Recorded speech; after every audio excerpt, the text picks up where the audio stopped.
నువ్వింతగా తన కోసం పరితపిస్తావన్న విషయం గాయత్రి గుర్తించలేకపోయిందమ్మా. అందుకే ఊరొదిలి వెళ్ళిపోయింది. నేనెలాగైనా అక్కని కలవాలి. వేరే మార్గం ఏమన్నా ఉంటే ఆలోచించండి బాబాయ్. పాము కాటేసి చస్తే నా మీదికి అనుమానం రాదు కదా అని ఆలోచించాను. ఈ పాము కూడా అలాగే గాయత్రిని కాటేసి వెళ్ళిపోతుంది అనుకున్నాను గాని ఇలా బీరువాల కింద మంచాల కింద కాపురం పెడుతుందని నేనేమైనా కలగన్నానా ఏంటి? అయినా నీ టైం బాగుంటే తెల్లారేసరికి పావు ఖర్చి మీ ఆవిడ చస్తుంది గాని నువ్వు వెళ్ళి హాయిగా పడుకో. నువ్వు వచ్చేస్తే అదే ఇంట్లో నుంచి వెళ్ళిపోతుంది. నువ్వు రావద్దునా? తప్పు కావ్య, నువ్వు అలా మాట్లాడకూడదు. ఇప్పుడు నేను నీకు వదిన్ని కాదు, ప్రియే నీ వదిన. ప్రియ దగ్గర అలా ఎప్పుడు అనొద్దు, వింటే బాధపడుతుంది. నువ్వెన్ని చెప్పినా ప్రియ నాకు వదిన కాలేదు. ఎప్పటికైనా నువ్వే నా వదినవి.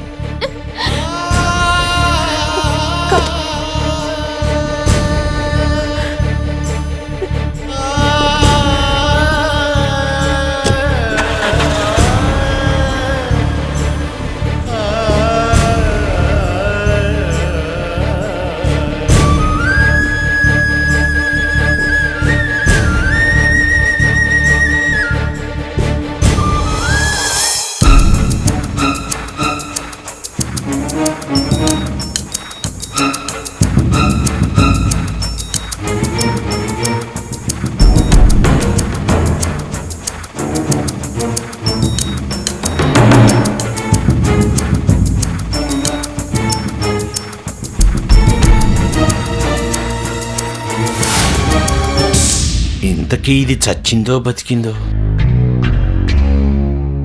కాలింగ్ బెల్ ఎంత కొట్టినా తలుపు తెరుచుకోలేదంటే ఇది చచ్చినట్టే లెక్క. తలుపు తెరుచుకోకూడదు, తలుపు తెరుచుకోకూడదు.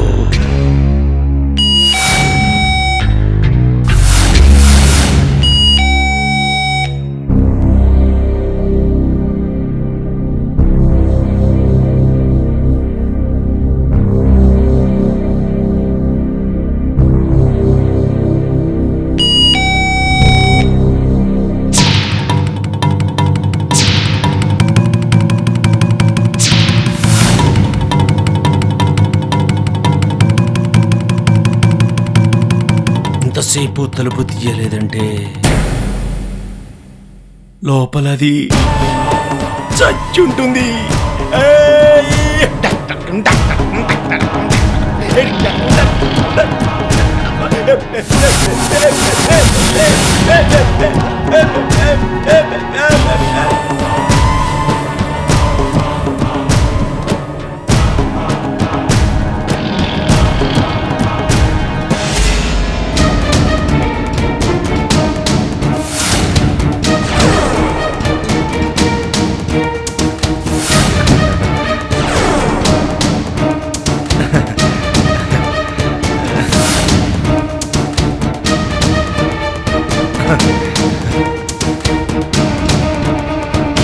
ఇంత లేట్ అయిందే ఏంటండి? అంతసేపు బెల్ కొడుతున్నారు? బాత్రూంలో స్నానం చేస్తున్నాను, కొద్దిసేపు వెయిట్ చేయొచ్చు కదా. గాయత్రి, నీకేం కాలేదు కదా? నువ్వు బానే ఉన్నావు కదా? నీకేం కాలేదు కదా? మీకేమైందండి? నిన్నటి నుంచే చూస్తున్నాను. నాకేదో అయిందని మీరెందుకలా కంగారు పడుతున్నారు? ఏం లేదు గాయత్రి, రాత్రంతా నేను ఇంట్లో లేను కదా, ఒక్కదాని నువ్వు ఇంట్లో ఎలా ఉన్నావునని కాస్త కంగారు పడ్డానంతే. నాకేం కాలేదు కానీ ముందు మీరు లోపలికి పదండి. రండి, అబ్బా రండి. ఇంతకీ మీరు వెళ్ళిన పనేమైంది? అదా, చాలా బాగా అయింది. మన బిజినెస్ కు ఫుల్గా సపోర్ట్ ఇస్తానన్నాడు. పోన్లేండి, ఆ దేవుడి దయవల్ల మీరు చేయాలనుకున్న బిజినెస్ చక్కగా సాగితే అంతే చాలు. మీరు స్నానం చేసి రండి, ఈలోగా నేను టిఫిన్ చేస్తాను.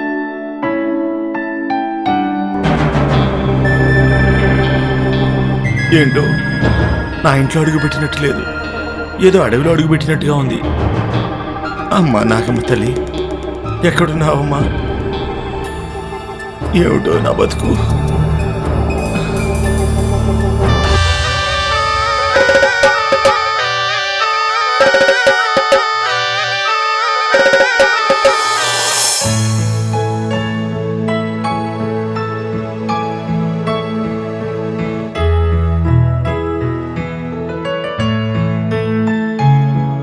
ఎక్కడికి వెళ్ళి వస్తున్నావమ్మా? గుడికెళ్ళొస్తున్నానన్నయ్య.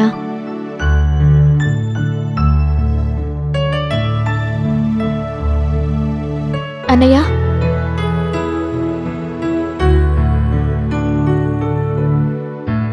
గుడికి ఒక్కదానివి ఎందుకు వెళ్ళావు? మీ వదిని కూడా తీసుకెళ్ళకపోయావా? నేను ఇప్పటి వరకు గుడిలో వదినతోనే మాట్లాడొస్తున్నానన్నయ్య. ప్రియ ఇంట్లోనే ఉంది కదా, గుడిలో మాట్లాడొస్తున్నానంటావేంటి? నేను చెప్తుంది ప్రియ గురించి కాదు, భార్గవ వదిన గురించి.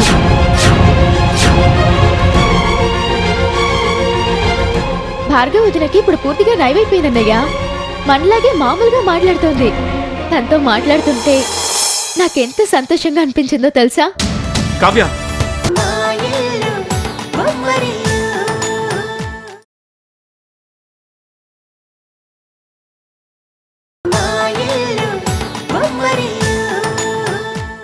భార్గవ వదినకి ఇప్పుడు పూర్తిగా నయమైపోయిందన్నయ్య.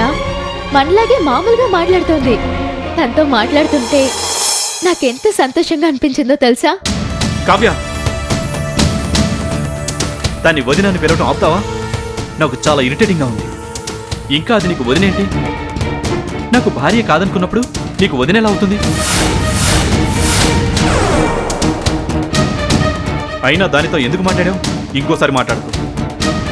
అదేంటన్నయ్యా, భార్గవతినికి నయమైపోతే నువ్వు సంతోషిస్తావనుకున్నానే కానీ నేను మాట్లాడితేనే తిడుతున్నావంటే అంత తప్పు భార్గవతిని ఏం చేసింది? ఏం చేసిందో తెలీదా? జరిగిందంత మర్చిపోయావా? ఒంట్లో బాగోలేదన్న నెపంతో నన్ను ఎన్ని రకాలుగా హింసించింది.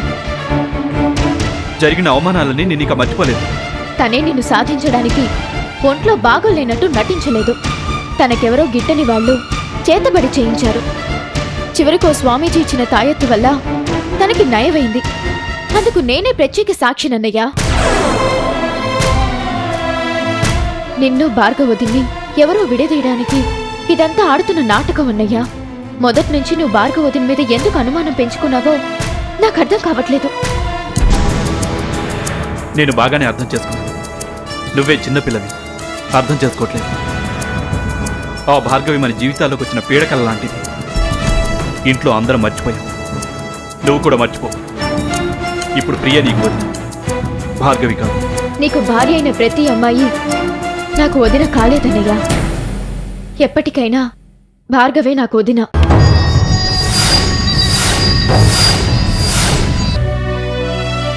నువ్వు తొందరపడి వదినకు విడాకుల నోటీస్ పంపించా. నోటీస్ వెనక్కి తీసుకుని భార్గవ వదిన మన ఇంటికి తీసుకురా అన్నయ్యా. చాలే, ఇంకా నీలో మొండితనం పోలేదు. ఇంకెప్పుడు ఇలా మాట్లాడ. ప్రియ వింటే బాధపడుతుంది.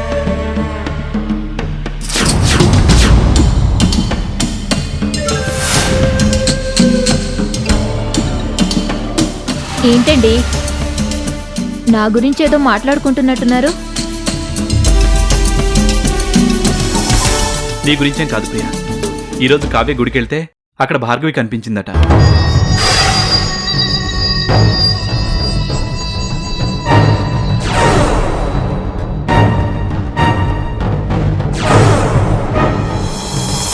నీకు పెద్ద జోక్ చెప్పనా? తనకిప్పుడు నయమైందని కావ్యతో చెప్పిందట. అసలు దానికి ఒంట్లో బాగోలేకపోతే కదా ఇప్పుడు నయం అవటానికి. నాకు భారీగా ఉండి నన్ను సాధించడానికి ప్రయత్నించింది. ఇప్పుడు మన ఇద్దరికి పెళ్ళయ్యేసరికి ఏం చేయాలో అర్థం కాక దానికి పిచ్చి అనే నాటకానికి తెరదించేసింది. ఇప్పుడు అవన్నీ గుర్తు చేయకండి. తలుచుకుంటేనే చాలా బాధగా ఉంది. మిమ్మల్ని సాధించడానికి అది ఎన్ని నాటకాలాడిందో నాకు బాగా తెలుసు. దానికి ఏ పిచ్చి లేదు. అయినా దానికి నిజంగా పిచ్చినట్టయితే మనకి పెళ్ళైన వెంటనే తగ్గిపోతుందా? కరెక్ట్ ప్రియా, ఇదొక్కటి చాలు దానికి పిచ్చి లేదని నమ్మటానికి. విన్నావు కదా, ఇంకెప్పుడు దాంతో మాట్లాడుకో.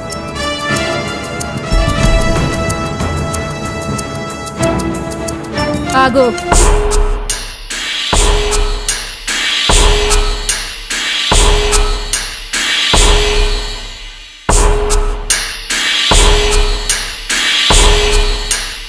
నువ్వు గుడికెళ్ళి నేను మీ అన్నయ్య బాగుండాలని మొక్కుకోకుండా దాని గురించి ఎందుకు మొక్కావే? అవును, ఇందాకేమన్నావే? మీ అన్నయ్యకి భార్య అయిన ప్రతిదీ నీకు వదిన కదా? ఆ భార్గవే నీకు వదిన. దాన్ని తీసుకొచ్చి నన్ను ఇంట్లో నుంచి బయటికి గెంటేయాలా? నువ్వు నన్ను వదినా అని పిలవకపోయినా నాకొచ్చిన నష్టమేం లేదు.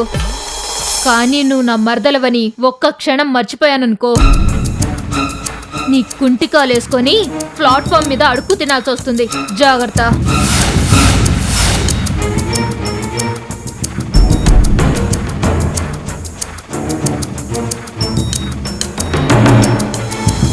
ఏదో సంతోషంగా కాపురం చేసుకుందామని ఇంటికొచ్చాను. పిచ్చి పిచ్చి వేషాలేసి నన్ను అనవసరంగా విల్లన్ని చేయొద్దు. ఇంకొకసారి ఆ భార్గవిని కలిసావనుకో, తోట తీసేస్తాను.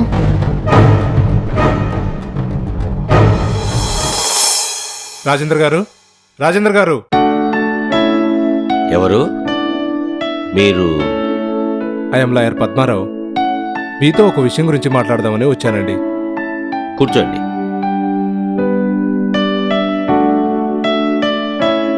చెప్పండి, ఏంటి విషయం? నన్ను హరిగారు పంపించారు. మొన్న భార్గవికి విడాకుల నోటీసులు పంపించారు కదా, ఆ విషయం మాట్లాడదామని.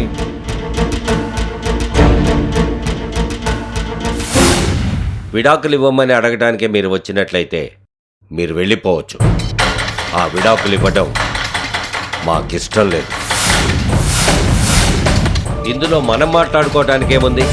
విడాకులు నోటీస్ పంపించారు కదా, మిగతా విషయాలన్నీ కోర్టులో మాట్లాడుకున్నాం. అయినా పెళ్ళై సంవత్సరం కూడా కాకముందే విడాకులు మంజూరు కావనే విషయం మీ క్లయింట్స్కి తెలియనట్టుంది.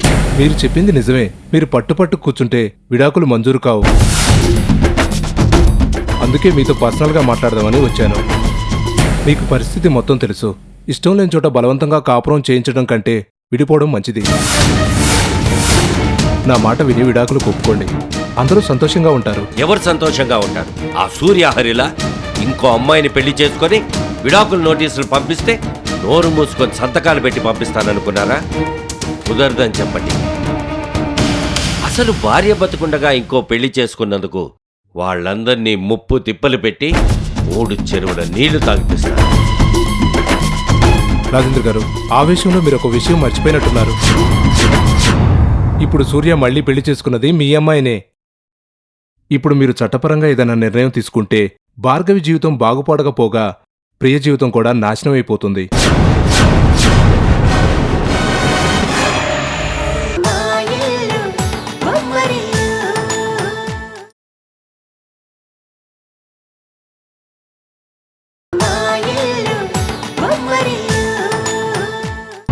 ఇప్పుడు సూర్య మళ్ళీ పెళ్లి చేసుకున్నది మీ అమ్మాయినే.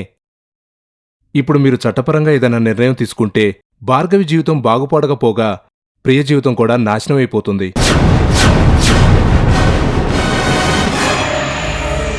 ఇద్దరమ్మాయిల జీవితాలు నాశనం చేసుకోవడం కంటే కనీసం ఒక్క అమ్మాయి జీవితం అయినా బాగుండేలా చూసుకోవడం మంచిది. అయినా మీరిప్పుడు భార్గవి జీవితం గురించి ఆలోచించాల్సింది ఏమీ లేదు. భార్గవికి విడాకులు ఇస్తున్నందుకు నష్టపరిహారంగా మీకు ఎంత డబ్బు కావాలన్నా ఇప్పిస్తాను.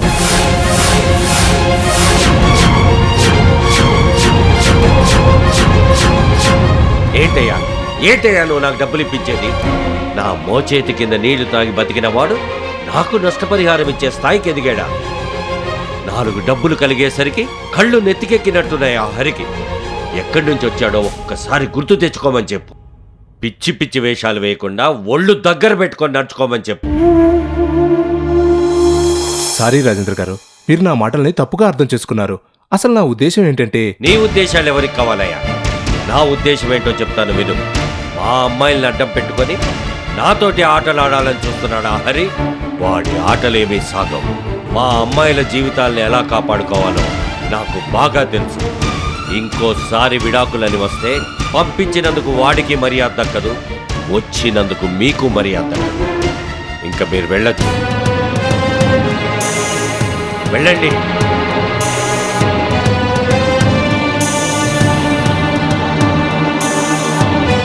మీకేమైనా మతిపోయిందా? బంగారం లాంటి అవకాశాన్ని వదులుకున్నారు.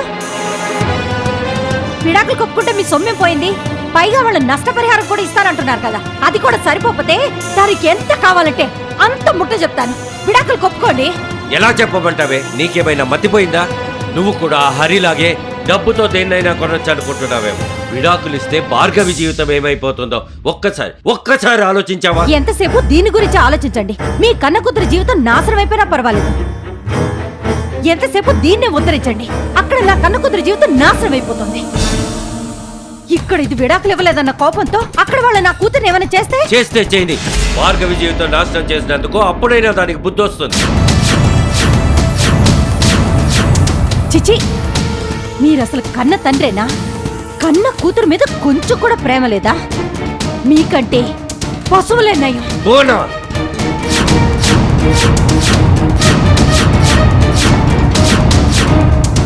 బాబాయ్,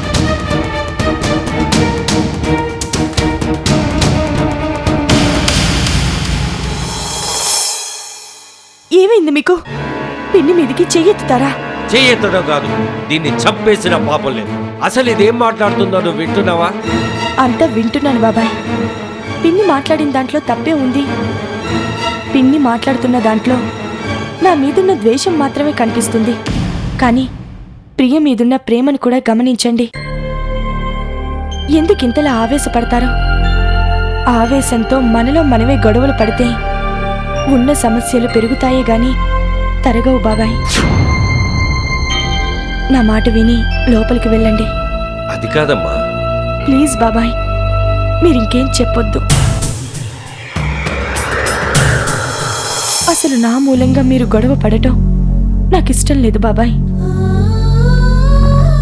లోపలికి వెళ్ళండి.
ఎక్కడిదో అల్లరి గాలి సరదాగానే వీచే చిన్నారి కిన్నెరసాని పయనాలేమో చూసి